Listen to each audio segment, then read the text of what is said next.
Greetings, one and all, and welcome back to the Hull City podcast, the 1904 club. It's FA Cup week, and the excitement, Burnsy, is etched all over your face, isn't it? No, I am looking forward to it. It's good. It's a change from the league. It's a big club. There's the added bonus of Liam Rosenior coming back, and I'm looking forward to it. There'll be a lot of buzz about it. You know, why wouldn't you enjoy it and savour the occasion? We'll come later in the show to how strong he might go. But there might be bigger fish to fry in terms of trying to debrief and pick the bones out of a couple of home games where it's not quite happened for them, especially that defeat to Bristol City on Saturday. Yeah, absolutely. Talking of picking the bones out of things, Kathryn, you've been picking the bones out of somebody's failing pundit career this morning, haven't you? Oh, I have, yes. As we were saying, you know, Eni Luco and Mary Earps, it just feels like they sort of take it in turns to sort of stir the pot a little bit. So it's been a fun 24 hours. But she's bringing out another podcast, I think. But obviously, it's, you know, it won't be as good as this one. So I'm just pretending it doesn't exist for the time being. So on the subject of Hull City, a fairly disappointing result, you'd have to say, against Bristol City, losing 3-2 on Saturday. Burnsy, they having got in front with a brilliantly taken goal from Oli McBurnie, they kind of that settled them, didn't they? Because Bristol City had a really good. City had come out the traps, a couple of crosses, Coyle and Giles. Bristol City had one or two good chances. Emma Rees should have scored. Then City get the goal, and you think, right, okay, that's settled them down. That's calmed everybody down a bit. They look in control, and then bang, they concede 2 goals in 6 minutes before half time, and the game swings completely, and they pretty much kill it off after half time before Nuts comes on and makes everybody laugh for a little bit. Yeah, I wondered how long before we went to the squirrel stuff. Are we going to rename just for this morning the 1904 club the Tufty Club? You'll be too young, Kathryn, and I'm not sure about you, Baz. But anyway, moving on. I think the big picture, the thing I'd like to discuss was the change of shape by the manager. I could see why he did it. He's trying to get control in midfield. I've been saying, and I think we've been saying for a few weeks, they've not quite got the control in midfield that they would want. But the change of shape, and I love a 3-5-2. I'm a big fan of a 3-5-2 because I think it gets you extra bodies in midfield and 2 strikers. But it didn't work. I think it unsettled them. What was the game before where we've seen Joseph and McBurnie in a front pair? And I said this before the match on Tigers Plus. I think the last time we saw them, and it wasn't that long ago in a home game where they played as a 2, it didn't work. Joseph was anonymous, and he was again on Saturday. And I do wonder, and I do think Paddy McNair was fantastic. I know it was a really good debut from him. He'll put pressure on the other defenders for the places. But I think it unsettled the defence, and they didn't get any control in midfield. There was no sort of link through midfield, really. And overall, I feel for the manager because, you know, he was trying something to try and get midfield control, and it didn't work. And credit to Bristol City, they looked a good side. They played nice football. Kathryn, what did you make of it? Yeah, I think Bristol are just a team we seem to struggle to play against. It wasn't anywhere near as bad as the away game earlier in the season where they sort of opened us up and cut us to shreds a little bit. But there were times where they just seemed to have so much space, and it just, I don't know if it's something about the players we have, the style of player we have, that just suits what Bristol, you know, when they try and play against teams, because Bristol are quite a funny team. Some weeks, you know, they get hammered by Derby at home. I always thought there'd be a little bit of a reaction from them and that they'd be up for this game, and obviously there was.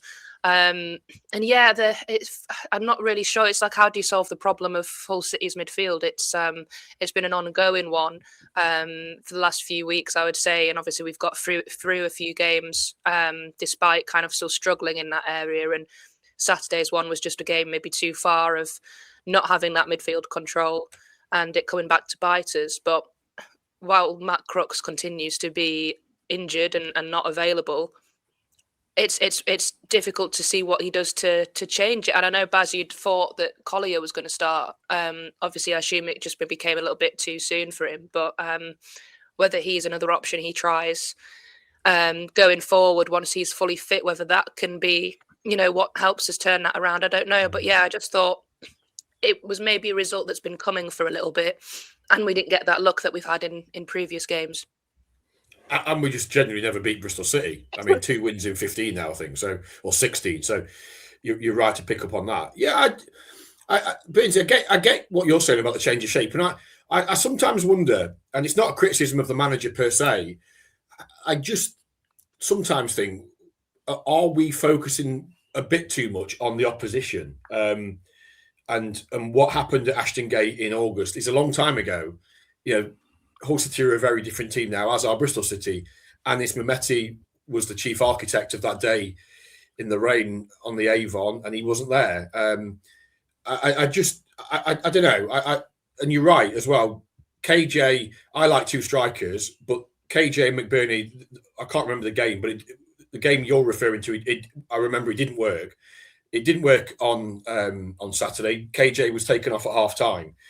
And whilst I understand the 3-5-2, and it went, if you think back to away at Norwich, absolutely pummeled in the first half. He went to a back 3 at half time, changed the game completely, had a lot more control. They won the game quite comfortably at Carrow Road. So it has worked in the past. So I understand why he did it. I feel better when Carl Joseph is playing off the flank in kind of that 4-3-3 shape, where he can press high. He comes in off the side. He looks more effective there. If he's playing up front on his own, fine. But when you've got McBurnie, obviously McBurnie rightly leads the line as the 9. It felt a bit awkward, and it felt as Kathryn rightly points out, we just didn't have that control. I saw Lundstrom warming up, and he was facing his own goal, and he was swinging balls out on his left side across the pitch in the warm up. And there was a couple of times they weren't great, and he tried that in the game, and they were getting cut out. And I applaud the intent of trying to switch play quickly and go from side to side. But if you're going to do that, you've got to get it right, because they were just cutting the ball out time and time again. And I think after the first couple of occasions where it didn't work, you have to try something different, because it all became a bit too predictable. Yeah, I mean, if you look at the possession, they had 60-odd% possession in the first half. I don't know what it was in the second half, but the problem with that, it finished at 68%. But the problem with that is the centre halves and the goalkeeper had the bulk of that possession. I should imagine Bristol City had at times 4 or 5 white shirts in City's half to stop them getting out. Lundstrom and Slater were sort of too far apart, and then you've got the third sort of central midfielder, Gelhardt, playing in behind the 2 strikers. So they never got in, and they never really linked as a midfield 3. Is that a fair thing to say, Kathryn? Yeah, I think so. I just think Lundstrom isn't fit enough to be able to do what we need him to do, and what he's capable of doing, and what he was doing maybe at the start of the season. And I just don't know. I don't know how long it's going to take for him to get to sort of that level that he was playing at, when he first came in. Because I thought he made a really good start to the season, but has struggled sort of since he's come back from the injury to really kind of look like himself. And I still think it kind of goes back to what we were saying last week about Slater doing the job of too many people, basically, rather than just his own job. He's sort of having to cover for the others in there. But yeah, I don't think the combinations, as you say, were just not. It just looked like they hadn't really played together before for some reason. It just looked like they didn't have that relationship with each other, that kind of understanding that they probably do have. And maybe it is just coming back to, and I don't want to pick on Lundstrom, I just think he's just not quite fit enough yet to do that job that we need him to do in that position.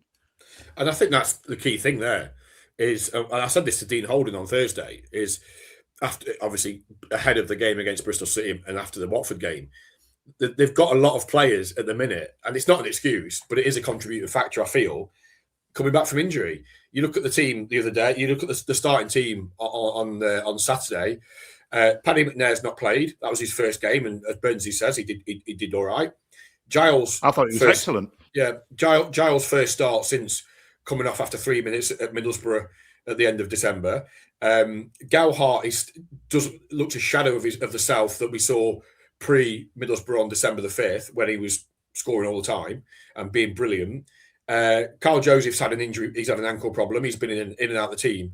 Lundstram, as you say, he's barely played all. If you actually look at Lundstram's stats, he's barely played all season. He had that run the first month, and then he got injured against Sheffield United after 15 minutes, and he's pretty much been out since. 20 minutes at Stoke in November, couple of minutes at Preston, largely been, he's been out. Even Liam, I know that Liam Miller's been getting a little bit of stick, but, and I've said this before, but I think it's a point worth reiterating. Liam Miller said to me back in the summer, when we were out in Istanbul for pre-season, he said that his surgeon had said to him, it's probably going to be, when you actually eventually come back, it's probably going to be another year before you're back to where you were pre-ACL injury. So Miller's going to have peaks and troughs where sometimes, against Leicester, he's electrifying, he looked fantastic. And there are going to be other times where he has a couple of dodgy games and doesn't look great. I thought they missed Hirakawa's energy. Obviously, he wasn't allowed to play. He'll be back for the cup tie. But I think this is the problem where it's almost catching up with them a little bit that so many players have had lengthy periods out injured, even McBurnie as well. And they're coming. It's great that they're all coming back. McBurnie, Gowhart, Lundstram, Ryan Giles, etc. But there is going to come a time when that catches up with you, and it affects you within a performance. And sometimes Hull City aren't, they're not the best team in the world. They are going to have bad days, and if you have a bad day in the Championship, you'll get beat. They've had 3 bad days in a row, and they've won one, they've drawn one, and now they've got beat to a side that I feel you can flip it. You could look at Watford, you go, well, they've got no manager. Bristol City have just been tonked 5-0. That's 2 games they've got to win. Equally, on the flip side, Watford just lost a manager. Team have got something to prove. Bristol City having a really good season, got in the playoffs last year, so better than Hull City. Have just been tonked 5-0 at home, feeling a bit scarred by that. We're players with pride. We're going to come out and give it a go. And they've moved to within a point of the top 6. So, there's a lot to go into it. It's not just about how poor Hull City have been. You have to sometimes take into account the context around the game and the opposition as well. It's a fair point. Can I read out? We've got lots of messages, as always, the 1904 Club. Let me read out a few. Jamie Kelwick says, the formation just didn't work, and I wonder why Sergei didn't see it earlier and change it at half-time. Now, with all the new players in and many coming back from injury, what is City's best starting 11 and what formation should they play? We'll maybe discuss that as we get into the Chelsea game, which we'll discuss later on the pod in terms of best formation and who should be in and who should be out. Andy Mackey says, can't remember the last time the stadium was a fortress. We're fourth and playing some good football, but the last few home games, the atmosphere has fallen flat. Such a weird feeling. It will be electric on Friday, but that will be a cup feel. We need it for the league games. I actually thought the atmosphere was better on Saturday than it was in midweek. Kathryn, is the atmosphere lacking at the MKM? Look, I mean, it's difficult for me when I'm sort of not at every home game. Obviously, I was at the a couple around the Christmas time. I was at West Brom, and then I was at the Middlesbrough one earlier in December. Both a little bit different. I mean, what I will say about the Swansea game, obviously, I know I watch the games from afar if I'm not able to go. And I think I was working that day and I missed the start of the game, but I was following it on BBC and they said the MKM was bouncing for that game earlier in it. So interference from Sydney, or is it? That's some really bad interference from a phone. Yeah. Apologies for that, everybody. I can't hear it, so I'm slightly worried it's me. I don't think it is. I just how bizarre. It wouldn't be the 1904 Club without some kind of technical shambles, would it? I wasn't sure if it was that, but then I took it out and it continued, so I don't think it was that. They said before the Swansea game that the home game was bouncing, so I think maybe there'll always be bits of a game where you feel like when a team's behind or whatever, where the atmosphere dips and then it goes back up. And I don't think I wouldn't say there's a problem. I think it's just kind of natural at different times in different games, the atmosphere will be better. And also, sometimes it's up to the players to lift the atmosphere as well. You know, you think back to that Watford game last week. As much as you know, it's on the fans. It's on both sets, you know, of people, because it's really hard to kind of get up for a game when it's as bad as Watford was in terms of excitement. So, I think it's up to the players and the fans to try and make it an intimidating place. It's the classic chicken and egg, and we talk about it all the time. And fans at all clubs discuss this. Who sets the tone? Is it the fans or the players? I actually thought that it started well on. You could see there was a message clearly from the manager or the players or whoever in the dressing room to get out, say, let's get out quick and let's get the fans behind us, because straight from kickoff, Giles had a cross, then Louis Cord had a cross, and it whipped the crowd up. It was a positive start. Against Watford, it was a very lacklustre. And I sometimes think night games where you've not got many away fans, you know, the weather's not great. I do think that it generally has an impact on the atmosphere. But yeah, I thought it was. I mean, ironically, the squirrel situation was probably the best the atmosphere has been for quite a while, but out of humour, if anything else. But yeah, it's a difficult one. Ultimately, if the team come out like a house on fire and give it a real go, the crowd are going to be right behind them. The crowd will be right behind them, as you say, Burnsy, on Friday night, because it's you know, they're the underdogs. There's no expectation. It's a Premier League team. Chelsea will have the full of nearly 4,000 away fans, so that generates an atmosphere. And I think that is such a thing. The away fans, when you've only got a small away following, I don't think helps. And I think when you've got that, you know, you've got 2,300 or whatever the full allocation is for a league game in that corner, making noise, that instigates the home noise, and it creates the banter and the general feeling in the game.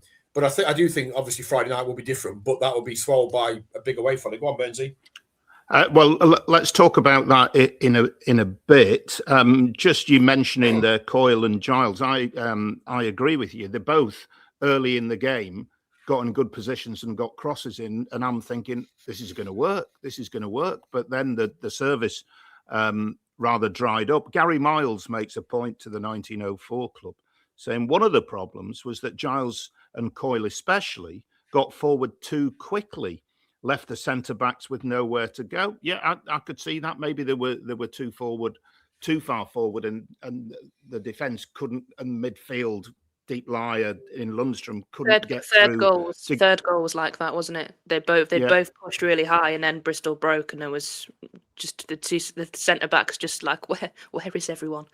Yeah, it's ironic. I'd said when I was covering the game that Lundstrom for me was playing too deep. He was playing almost as a fourth centre half, and that was away. So he needed to push forward. So he pushed forward, had the effort blocked at the edge of the box, and they broke on him. Nobody in midfield to get a tackle in. Centre halves didn't get there. No wing backs there. And like you say, the third goal. Gary says, we left too few in midfield, couldn't move the ball back to front. Fourth place is par, which is still great. On the subject of crossing, I must admit I was disappointed with, and I know the goal for Dowell, which I think is a significant thing. The fact he gets his first goal came from a cross, and they stuck it in, and McBurnie, as McBurnie does, makes a nuisance of himself. But they didn't do that enough. Certainly subsequent to that goal, they've got that goal through that method, and the crosses never went deep again, or so many crosses seem to struggle to beat the first man. It was doing my crusting, if I'm honest.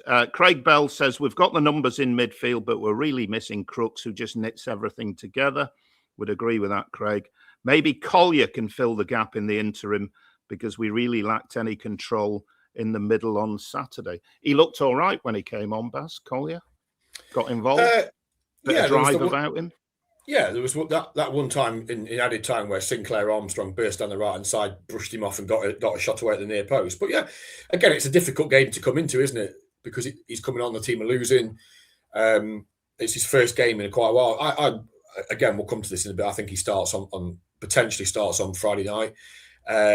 Maybe he's the player that they're missing. I thought Slater was good again. I mean, I think Regan's been outstanding for a considerable amount of time now as Regan. He's one of the first names on the team sheet, and I think they need to get that contract sorted out quickly. I know they've got the option, so it buys them a little bit of time, but I think he's worthy of another deal, personally. But it is a problem, and the manager's said it's a problem, and he's scratching around trying to find a system that works, and basically players that work with Regan, whether it be Amir, he didn't play obviously on Saturday, whether it be John Lundstrom. We've all said, and everybody said, Burns, if you want to drop in your squirrel quip here on Matt Crooks while we're at it, I feel like it's the right time. Well, we're all missing the tree. Maybe that's why he turned up. The squirrel missing the tree. I think he's more influential than probably what we realise, and then you see when he's not there, and you miss the way he knits things together, and a lot of the stuff that Crooks does, you kind of laugh at it at the time because he sort of ambles around midfield, and the ball comes into him and he just flicks it off, and ball comes in and he flicks it off that way or that way or that way. He's like an octopus, but he's so effective, and he knits it together. And I think they've missed that, and just that ability to break up play, give away the odd daft foul here and there. He's they've got to, obviously he's not back until the start of next month, I think. So they've got to find a way of compensating that. And ultimately, I just think the players have got to step up. Yeah, I think the manager, I understand why he did what he did in terms of tactics on Saturday. But it comes down, it's another one of those, it's a bit like the conversation with the fans, isn't it? Who sets the tone, the fans or the players for the atmosphere? Well, again, on the pitch, the manager puts the players out, but he can't help them, beat the first man with a cross, or make the right decision in the penalty area, or get that last challenge in, or pick up that runner, or clear Lundstrom for the second goal. Just blaze it into Rose Ed. Get it out of the pit. Get it out of the ground. Don't faff around with it and give it, because they should have scored. I think it was Horvath should have scored, and then they got given a lifeline. Amazing block. They got given a lifeline. They got the ball back. Lundstrom tries to be clever with it. They don't clear it, and then McCrory sticks it in the top corner. That should never have happened. So it's knowing when the time is right to play, try and play out and build an attack, and when the time is right, you're really under the cosh.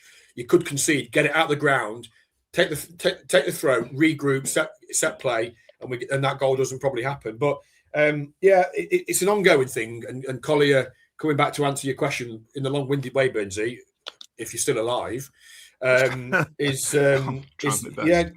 Collier hopefully could be that player. And we'll talk as to whether you'd have him in your starting lineup against Chelsea. Dave Andrews says the formation on Saturday was puzzling. City were overrun in midfield with no outlet down the flanks. Well, the outlet was there, but they never found them in the two wing-backs, apart from that early part of the game that we were talking about. Dave also says, or a number 10. If the plan was for Coyle and Giles to provide the width, it didn't work first half. Defensively poor also. I think the manager said that at least a couple of the goals were soft. Collier looked promising, and Miller, better balance with them on.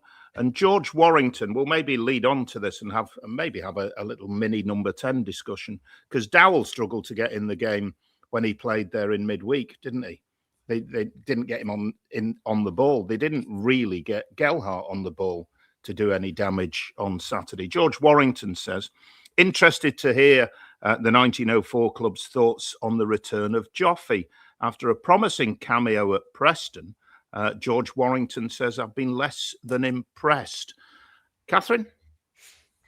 I think I would agree in terms of when he came off the bench at Preston, and maybe because it was his first game back and he's eager to get on, and we were winning, comfortably at the time. I thought he came on and he looked really sharp, and I thought, oh, brilliant, we've got Gelhardt back, we're winning 3-0, life's amazing. And then since that game, I think he has struggled. And I don't know if it's not that he doesn't look fully fit, because, I think he seems to be running around all right. I just wonder if I think it's the sharpness and his decision making that he's lacking in. And when you have so many games out for a long period of time, you are going to lose that. He was in a run of brilliant form, confidence, scoring goals, and I think when you're in that run, it's like everything you do, everything you touch just comes off because it's like second nature. You're not thinking about it, and I think because he's had so much time away. He's now probably overthinking things, and he is. You still have to remember he is still a younger player. Like he's not like a McBurnie who can have time out and comes back in, and it is kind of second nature to him, and he just kind of goes back to what he was doing before because he's a much more experienced player and he's been doing it for years and years. I think with Gelhardt, you still have to remember, in terms of consistently playing in the Championship, he's still not got loads of experience in the bag. Like he played the second half of last season with us. His previous loan spells, he's been in and out. He's lacked consistency. His time with us is probably the most consistent he has been.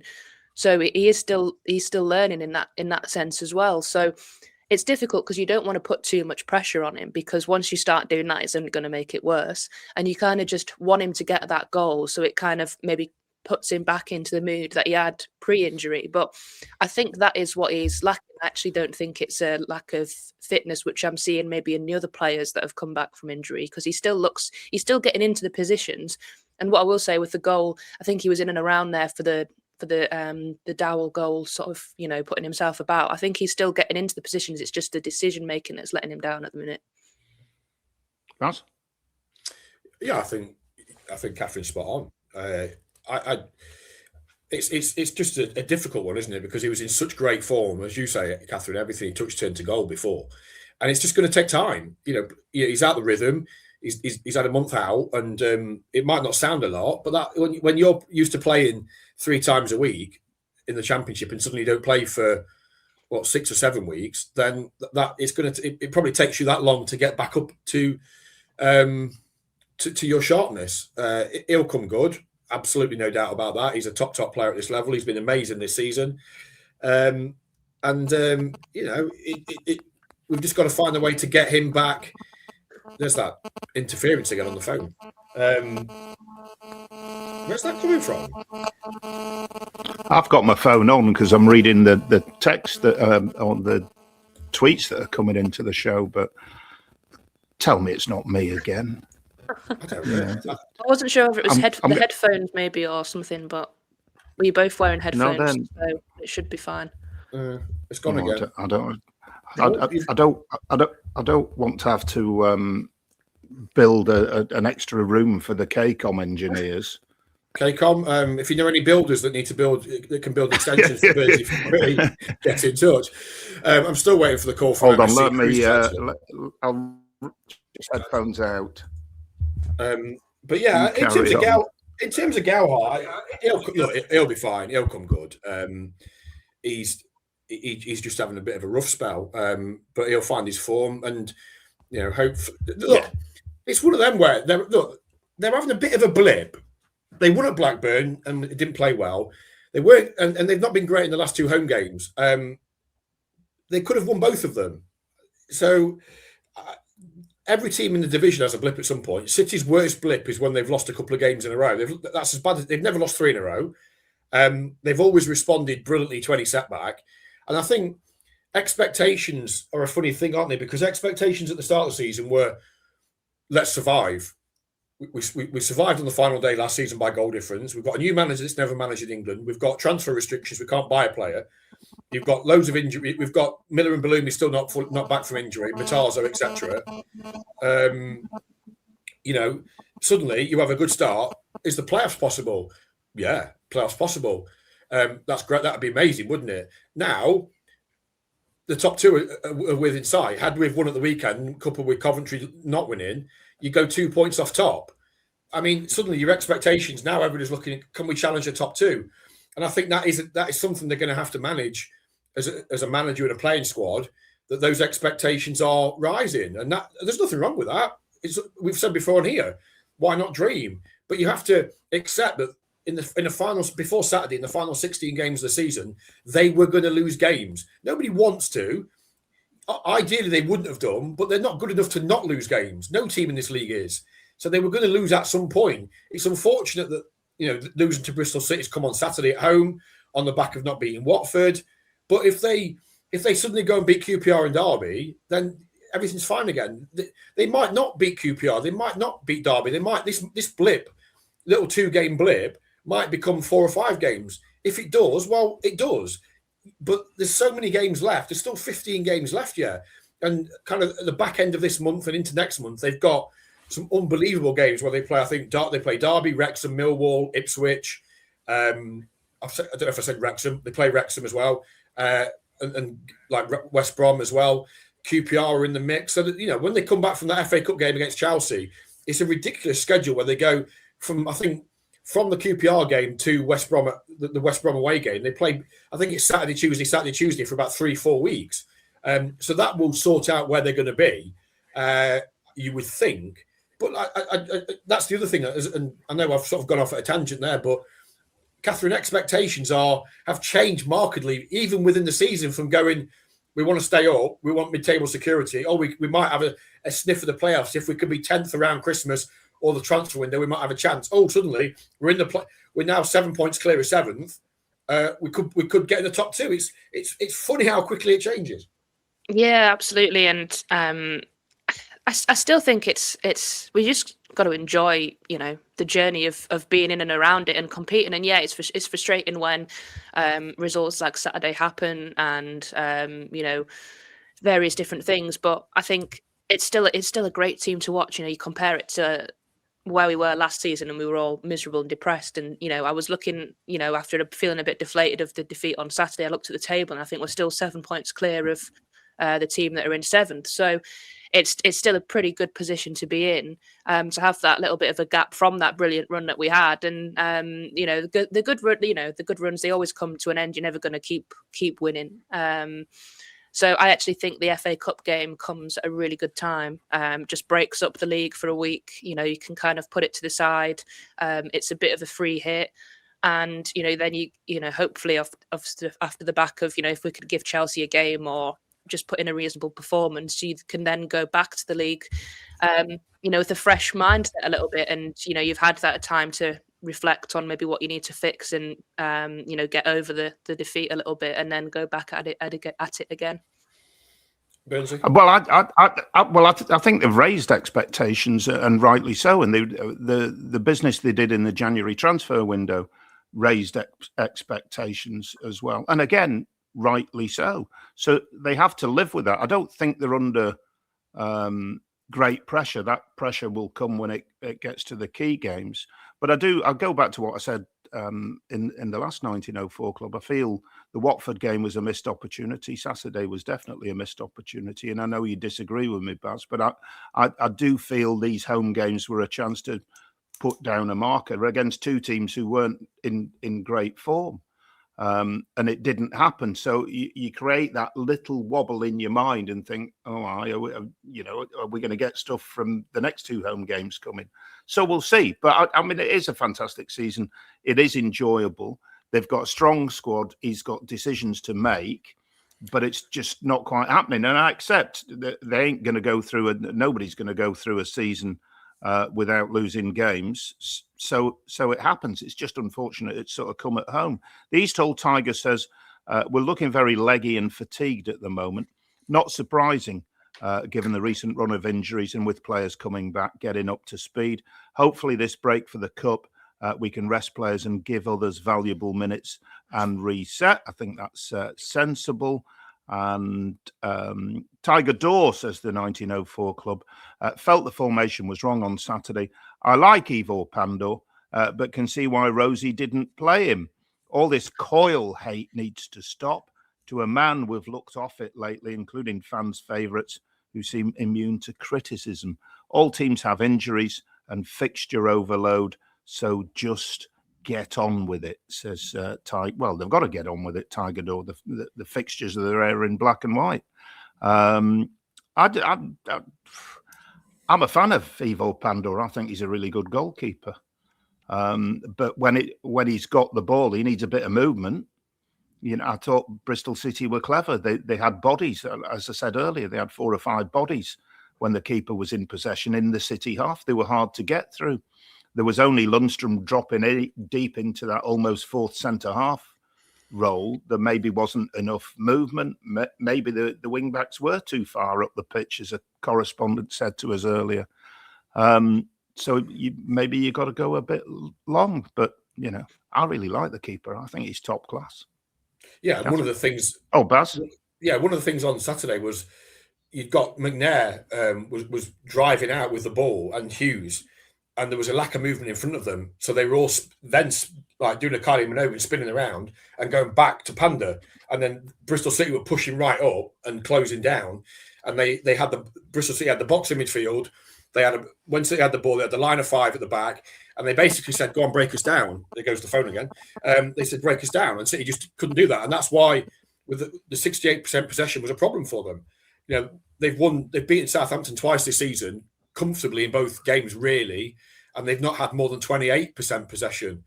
So it does show that when they've got the ball, they've got to find that way. And more teams, and the home thing does concern me, I'm not going to lie. They've not been great at home since the turn of the year. They've obviously lost to Stoke. They were awful against Blackburn's reserves in the Cup game, I know.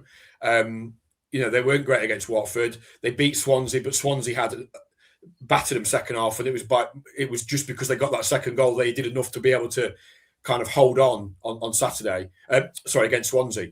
The home thing is a niggling doubt at me, and with QPR, and particularly the Derby game worries me in a couple of weeks because of how good they are away from home, and they don't want to have the ball either. They will say, like they did at Bristol City, go on out, you can have all the ball, and we'll wait for the error, we'll counter you, pick you off, and punish you. And that's what City have done so well this season, and they were punished. The boot was on the other foot against Bristol City. So they've got to find a way at home of being better with the ball, because otherwise teams are going to come, they've got a target on their back now, and are going to get punished.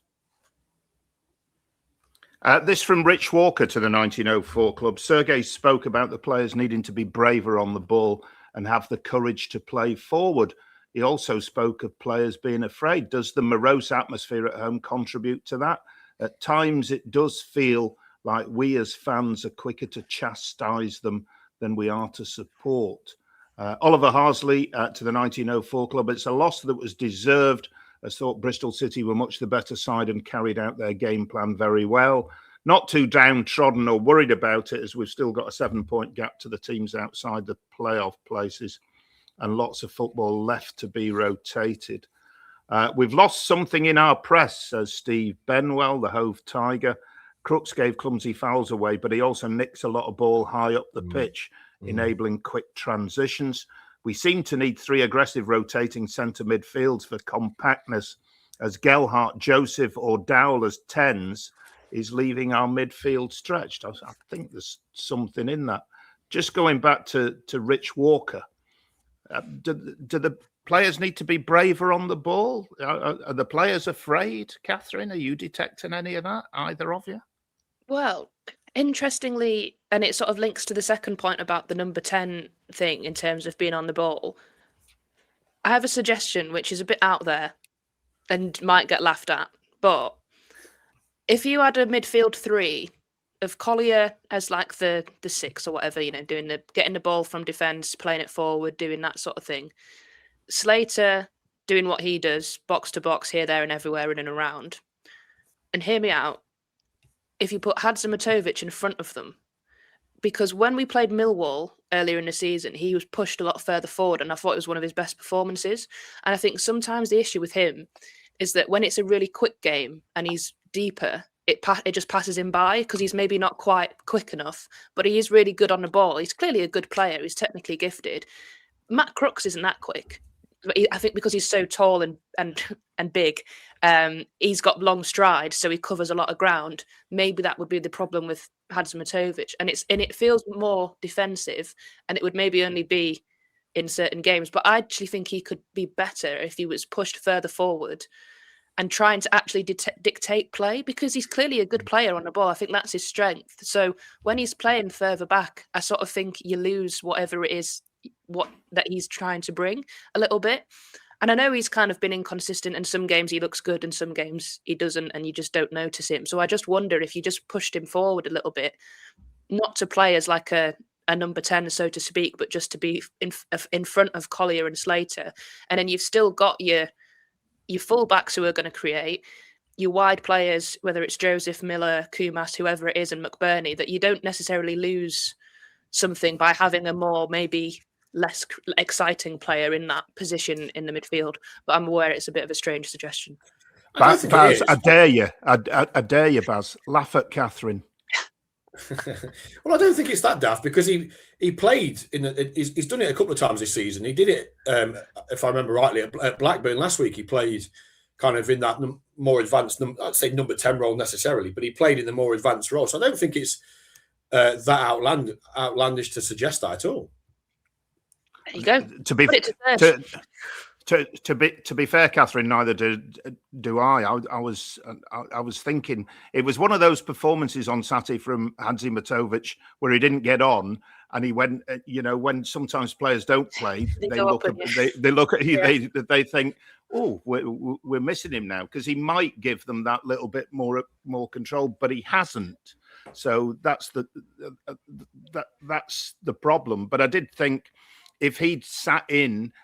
I don't know whether he's better, deeper, or further forward. I take what your point, but if he'd been in midfield and they hadn't played a 10 and they'd played 3 midfielders and sort of 5 in midfield with the wing backs, and then the front 2, rather than a link player in between, and just let the midfielders come and do that, it might have been better served. We'll never know. But Southampton and Preston as well, Burnsy. He did. Southampton and Preston, I think he played more advanced as well. Yeah, so I don't think we're laughing at you, Kathryn. There's still, mind you, there's still like you've got Crooks technically in front of him, so he'd be like the 10, so to speak, rather than playing midfield and then just pushing further forward. He'd actually he'd have the 2 behind him, so he'd have less defensive work maybe to do.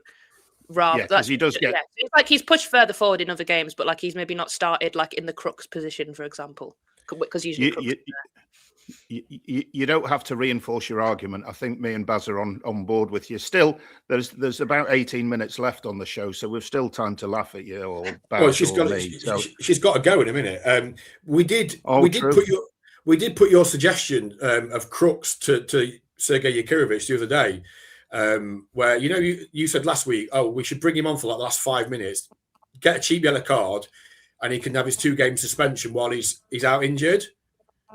Well, Sergei found that comical, and I think they've already thought of it, because he said to me that, he'd get fined, and so would Matt Crooks, because the EFL would know what they're trying to do. So they've obviously already thought of it. EFL again, spoil sports. Yeah, just play the game, Patrick. I know you've got to head off in a minute.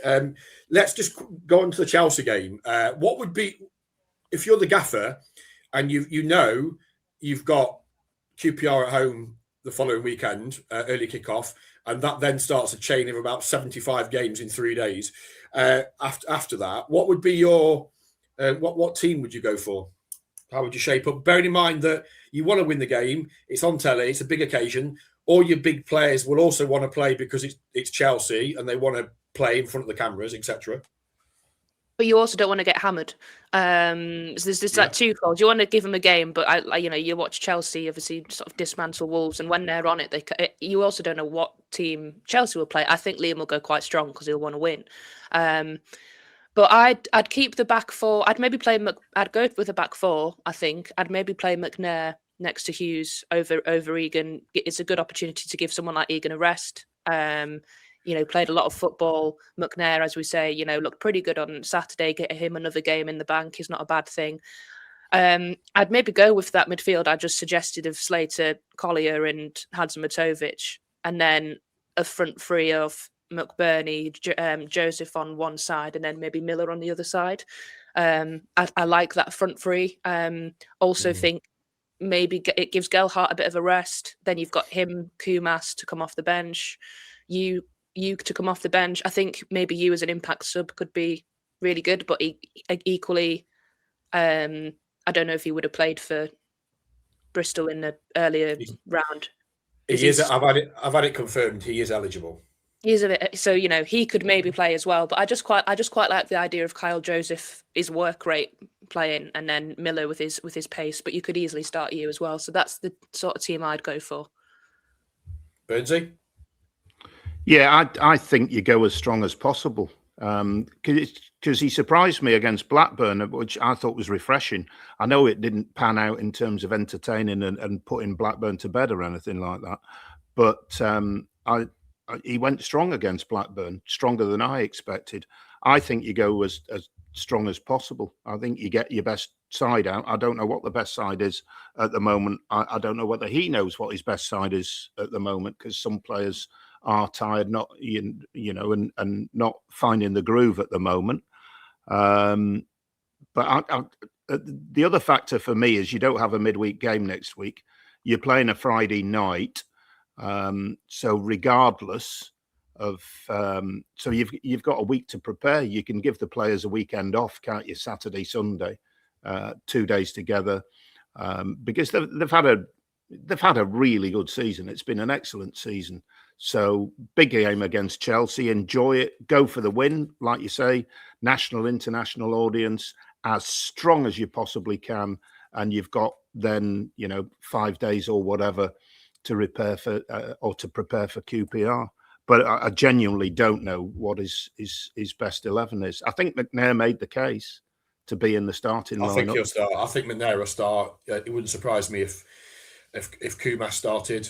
And Collier possibly. Whether he goes McBurnie or Joseph up the top, we'll have to wait and see. But if I'm McBurnie, I want to, and they'll all want to play. That's the thing, and that'll be the difficulty for the manager is managing. Yes, you're right. They play Friday, so they've got the extra day before QPR. But then after QPR, they've got that run of 3 weeks when they play every midweek. So that might come into his thinking. Can I give a bit of extra rest now ahead of? But they'll all. I just come back to it. They'll all want to play. Are you seriously suggesting? Because I wouldn't want to be the man, given that he's the top scorer and he's just scored in his last game against Bristol City, who says to Oli McBurnie, worldwide audience against Chelsea, by the way, Oli, you're starting on the bench. I wouldn't want to. Come on, Baz. I wouldn't want to be doing that. Kathryn, the manager's got to do what he's got to do. Kathryn, because I know you've got to go. Go on. No, I think Oli starts, doesn't he? I think you keep him in that run of form. If he could get a goal, I think he could give Chelsea's defence something to think about. The goalkeeper, I don't know what goalkeeper Liam will play, but you think of it as Sanchez. He flaps it a lot. Set pieces could be quite key in that game. And I think Oli can get in and amongst him, rough him up a little bit, unnerve him, close him down. I think he'll want to play, and I'd be surprised if he didn't. And I'd like to see Joseph play as well, but I'd just play him out wide. Chelsea. Thanks, Kathryn. Good luck with what you're doing. Hey, Kathryn. See you later. Chelsea play against Leeds on Tuesday night. Please beat them. Please beat Leeds. So that will be interesting to see. If there are any red cards, suspensions? Actually, that's an irrelevant point, isn't it? Because of the FA Cup.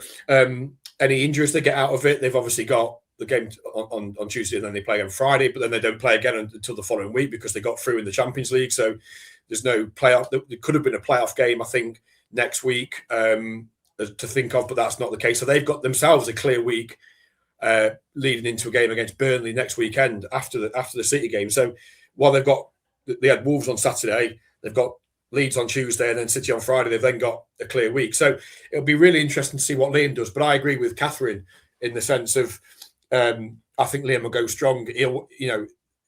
They're in great form. Well, they won six games since he came in. Obviously, I know they've beaten Charlton in the Cup and they've beaten Paphos and whatnot and Wolves, but they've lost to Arsenal over 2 legs. But they went away to Napoli and were really impressive in Naples to win in the Champions League. Not too many teams can do that. So, I think it's been from Liam's point of view, it's been a really good start at Chelsea, and he will come back. He won't. He might not admit it. I say won't. He might not admit it, but he'll come back. I think with an added determination of I can't lose here. I want to go back and I want to win. And he'll get, because it's Chelsea and the focus and all that sort of stuff. If they go out, it'll be they've gone out to a championship team. He'll get absolutely pilloried in the Chelsea media and amongst the fans. So it's a big pressure game for Liam. Big pressure game, and he won't want to slip up in it. I quite agree. I really agree. It's high standards there. They expect to win trophies, don't Yeah, they? and the FA Cup is something they've got a proud record in. And, for him, he's gone out the Carabao Cup in the semi-final to their big rivals, not their biggest rivals, but big rivals. They'll see the FA Cup as an opportunity. Yes, they're challenging in the top four. Yes, they're still in they're in the latter stages of the Champions League, but they've got a squad of 500 players. Yeah, so even exactly. he could make 11 changes, and that team would still be a competitive team at the top end of the Premier League, let alone facing Hull City in the Championship away from home. So it's a game City can win. It's a game that they should relish. They should enjoy. It's a great occasion. The amount of media interest is astonishing. It's on TNT. It's on BBC. It's a massive game for the football club. But I do think you need a bit of luck. You need in these sorts of games. You need the team you're playing to not be at it. You need a decision to go your way. You need your players to be at it, and one or two things to curry in your favour, and you can win the game. And I think City can win the game. Yeah, well, I share that, Baz. And one thing that would make me think he probably won't make masses of changes, Liam, is that he got his fingers burnt a little bit against, was it West Ham recently? Yeah, where he made 7 changes, something like that, from the European game in midweek, and the wheels came off in that first half. West Ham were 2-0 up, and then he sort of made changes at half time and turned the game round and got the victory for them. But yeah, he's under pressure. If you're the manager of Chelsea, you're under pressure. He started really well though, and I'm pleased for him, because the only team that have beaten them, and they've beaten them twice, are the best team in the country at the moment, Arsenal. Everybody else, Liam's Chelsea have beaten them. But I do agree. I think City can win. There's no reason not to, which is why I think you go with your strongest side. You've got to go with your strongest side, and it'll be good to see. Can I read some more messages which absolutely have come into the 1904 club? Not necessarily on Chelsea. Martin M of the North says the Bristol City result not exactly out the blue. We were lucky to beat Swansea. Watford looked superior on Tuesday, and Saturday was difficult. One observation I have is we need more composure when on the ball. We give the ball away too easily or attempt too many flashy or risky passes. Well, that's an interesting one, because the manager has said he wants more possession, doesn't he? He wants better control of the ball, but he also wants them to take a risk. So I don't know how you balance that, Mart, but thank you for your observation. Paul Jarvis, going back to the goalkeeper, says, I don't want to sound like a broken record, but once again, Pandor's distribution is sadly lacking. Slow, ponderous and predictable, which wasn't required, especially after the visitors had taken the lead. Not helped by a poor performance from referee Oliver Langford. Let's not talk about referees. And Stephen Franklin says, I'm disappointed. Feels like we've missed a chance to be right behind the top two. Must do better from everyone. I think with Pandor, it's, what are his options? We've discussed that. Uma says, hi everyone. I think the gaffer and the boys have spoiled us big time. We're expecting way too much from them, and even one defeat is not acceptable, which I believe is a little too harsh. It's a fair point, a bit of perspective. And the fat bald sausage, I know you love the fat bald sausage, Badge. It makes you chuckle every time in the 1904 club. The midfield dilemma needs sorting quick. Second best once again in there, and look like we didn't have one at all at numerous times on Saturday. Yeah, and Tiger Delic says, we've always looked better with wingers in the team. Surprised to see us start without any on Saturday. The Giles-Miller combination is our best attacking threat, so it's frustrating not seeing them back together yet. Might do Friday night. Giles and Miller on that left flank, that's for you? Yeah, I think that's a good combo, isn't it? Yeah, it was great to see Giles back. I know he only played a half, but they've got to be careful with him. Kid gloves, get him back, because they need him. Because that running, we're only 5 games away, I should say, from the final 10, which is the running, isn't it? And as I said before, that fixture list after the FA Cup is incredible, and that will be. I think what happens in that 5 or 6 games from QPR, Derby, Ipswich, Wrexham, Millwall will dictate really what happens. Whether they are, I've said it before, and I don't. This isn't meant as a criticism. I don't think the top 2 is necessarily where they're aiming for. I think the playoffs are more realistic. I think Coventry and Middlesbrough have that little bit of extra quality, particularly defensively when it matters. Obviously, I know City have been better since the Borough game at home, a lot more clean sheets, but the Bristol was a bit like earlier in the season at Ashton Gate, a bit like the Borough game where they just cut us open time and time again. I don't know. Look, the top 2's there. They're in with a shot.